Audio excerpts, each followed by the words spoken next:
안녕하세요. 이번 시간에는 2009년 1교시 계산 문제들을 한 번에 풀어보는 시간을 갖도록 하겠습니다.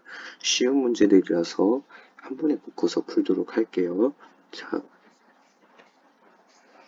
첫 번째 5번 문제입니다. 표면 오염도를 평가하고자 한다라고 되어 있습니다.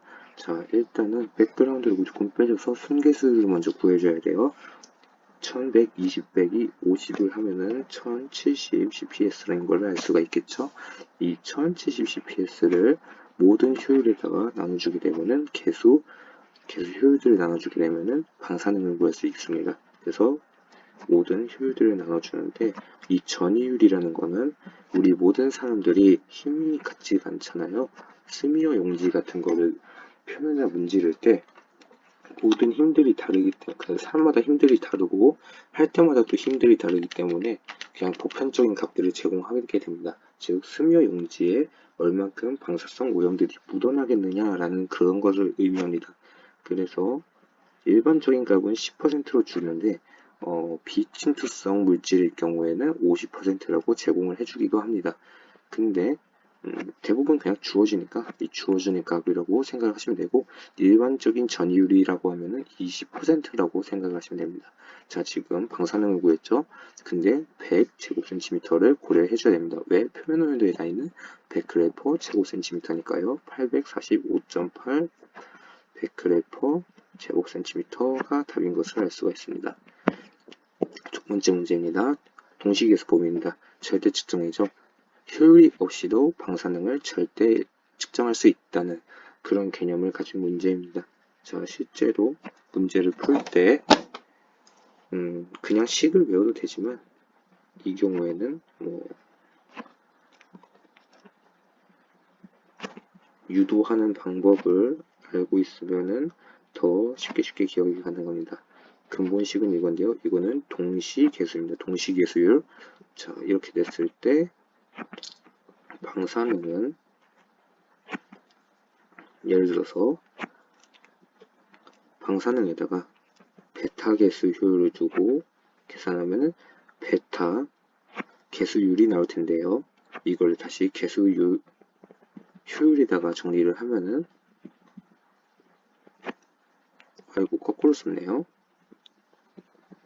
이런 식으로 정리가 되겠죠. 감마독시 이렇게 정리를 해서 식을 정리를 하면요.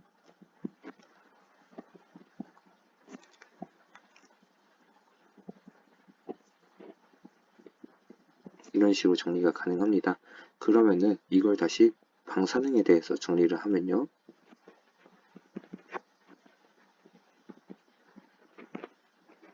이런 식으로 정리가 가능하죠. 즉 여기에는 지금 효율이 없고 계수율로만 방사능을 측정할 수 있다는 이 절대 측정의 개념이고요. 이 경우 같은 경우는 이제 계수율이니까 이 카운트를 계수율로 바꿔줘서 풀어줘야 되는 그런 수고로움이 있지만 쉽게 할 수 있으니까 금방 해보겠습니다. 베타 채널은요. 베타 채널은 100, 감마 채널은 48, 동시 채널은 4.8입니다. 그래서 이거를 148, 4.8 하면요. 1100K이 나오게 됩니다. 자, 쉽죠? 자, 다음 문제로 가겠습니다. 이론적으로라는 말이 조금 걸리긴 한데 이게 협회 문제집에 똑같이 수록이 되어 있어요. 이론적이라고 해서 이론적 반치폭? 이라는 생각이 들 수 있는데 그걸 원하는 게 아니라 계산이라는 말을 이걸로 대체를 한 것 같아요. 실제로 파노팩터를 고려해 줬더라고요. 그러니까 즉 실제 반치폭을 구했다는 얘기입니다. 파노팩터 같은 경우는 실제 이거는 즉 이론적 반치폭분의 실제 반치폭은 파노팩터 이런 식의 개념인데 이 이론적 반치폭 같은 경우는 이 파노팩터를 고려를 하지 않거든요. 근데 이 이론적 반치폭을 구하라는 얘기가 아니라 지금 이론적으로라는 얘기는 실제 반치폭을 계산해라.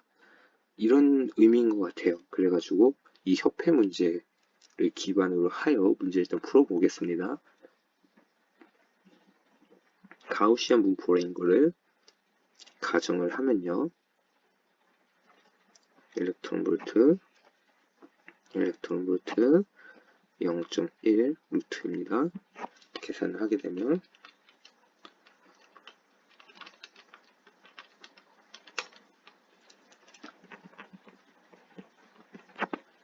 이렇게 나오게 됩니다. 이걸 한 번 더 갈무리를 하면은 이런 식으로 계산이 됩니다. 이 파노 팩터의 개념이 더 중요한데요. 이런 문제 풀이보다는 이 파노 팩터는 이제 0이면은 통계적인 요동이 없다고 생각하시면 되고 1일 경우에는 포화성 분포를 따른다고 생각을 하시면 됩니다. 이 반시폭의 모형이 가우시안 분포라고 가정을 하는 거고 실제로 통계적인 분포는 포화성 분포, 즉 확률적인 현상이 포화성 분포를 따른다라고 생각을 하시면 됩니다. 근데 실제로는 그렇게 나오진 않는다는데 그런 이유는 이제 전기 회로적인 잡음이라든지 또는 뭐 전사 그러니까 정보 전달자의 뭐 확률 흡수가 되는 그 확률적인 현상 등등에 의해서 실제로는 이 포화성 분포를 온전히 따르지 않는다는 것이고요. 그것을 보정하기 위해서 나타내는 게 이 파노 팩터다라고 알고 계시면 더 좋을 것 같습니다. 자, 네 번째죠. 이 11번 문제. 11번 문제 한번 풀어보도록 하겠습니다. 상대론인데 이 물체가 빛의 속도에 가까워질수록 질량이 증가한다는 개념을 이용한 문제입니다. 그래서 운동에너지 같은 경우는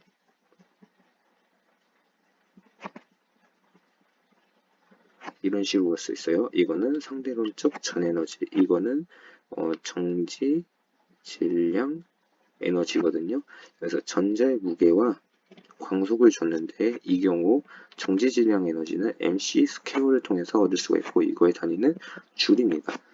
그래서 이거를 실제로 값을 줬으니까 일단은 저희가 구해는 보겠습니다. 그래서 한 번에 외부 단위로 바꿔줄게요. 그래서 mc 스퀘어 곱하기 6 곱하기 11-13 줄은 몇이다? 1 외부다 했을 때 이걸 한번 해볼게요. 제가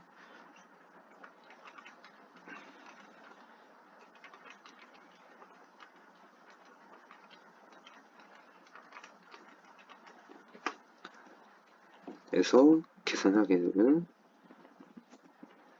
주어진 상수로 계산하면 이런 값이 나오게 되는데요. 0.51까지만 사용을 하겠습니다. 그래서 계산을 해보면 상대론적 전 에너지는 m 제곱 c 제곱 마이너스 베타는 c분의 v입니다. 이렇게 생각을 할 수가 있고요. 여기다가 수치 대입을 해주게 되면요.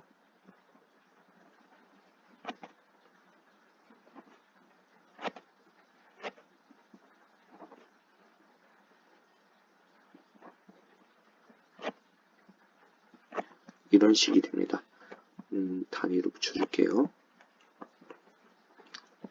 주의해야 될 거는 이 높은 이 광속에 근접을 할수록 이 퍼센트에 따라서 값이 엄청나게 바뀌기 때문에 정확하게 문제에서 주어진 값을 고려를 해줘야 된다는 겁니다.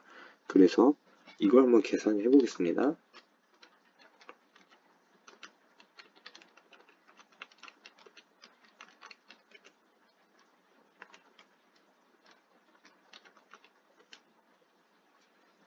그래서 계산을 한 경우 10.9 외부가 나오게 되는데요. 엄청 높죠. 실제로 0.999가 아니라 0.99를 고려하는 경우 즉 0.09% 차이죠. 엄청나게 차이가 적은데 만약 0.99% 99 즉 99%로 했을 경우 0.9% 차이인데 3.105 외부가 나오게 됩니다. 값 차이가 엄청나게 되니까 확실하게 주어진 값들을 적용해 주시는 게 중요합니다. 마지막 문제입니다. 라듐 1g은 초당 3.7 곱하기 10의 10번 알파 분계를 한다고 되어 있습니다. 이게 라듐의 정의이죠. 정의입니다. 그래서 베크렐 자체는 3.7 곱하기 10의 10 베크렐이라고 생각을 하시면 되고요. 분계 상수를 알아라 했는데 그냥 아보가드로 숫자에 통해서 역산을 하면 된다는 겁니다.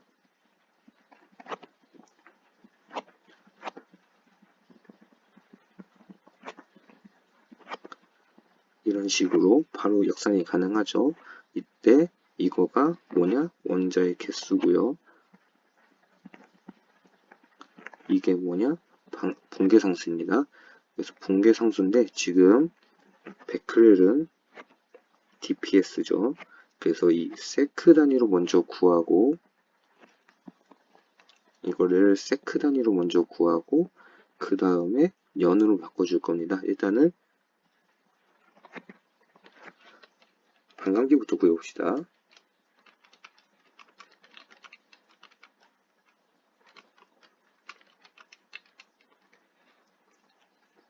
반감기는 4.99 곱하기 10의 10승 세크가 되겠고요.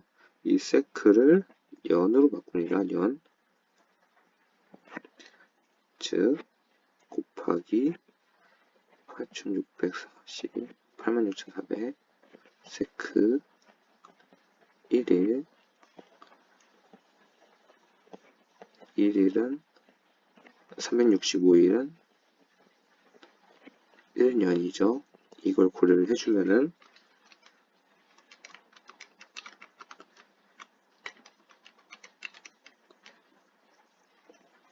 1582년이 나오게 됩니다.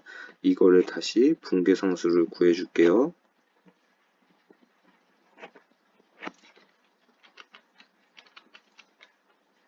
하면은 4.38 곱하기 10의 마이너스 4승 년이 됩니다.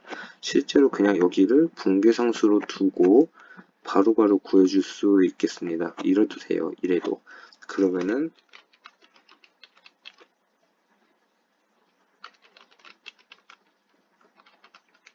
바로바로 구해주면 1.389 곱하기 10의 마이너스 11 세크 마이너스 1승 이런 식으로 먼저 구한 다음에 이거를 연으로 바꿔주면 됩니다. 그래서 연으로 바꿔주면 역시 이것도 똑같은 값이 나오는 것을 세크가 아니라 그냥 세크고 네 이런 식으로 나오는 걸 알 수가 있겠습니다. 어느 방법을 선택해도 상관은 없어요. 이게 좀 더 간단하겠죠. 후자로 한 게. 그래서 단위를 조심해서 풀면 쉽게 문제 풀 수 있습니다. 전부 다 약간 RI에서 나올 만한 문제들이고요. 간단하게 다 풀어봤고 모르시는 게 있으면은 연습을 하시면 금방금방 풀 수 있는 문제들이니까 이거와 관련된 개념까지도 생각을 하시면서 문제를 풀어보시는 걸 권장드립니다. 네, 감사합니다.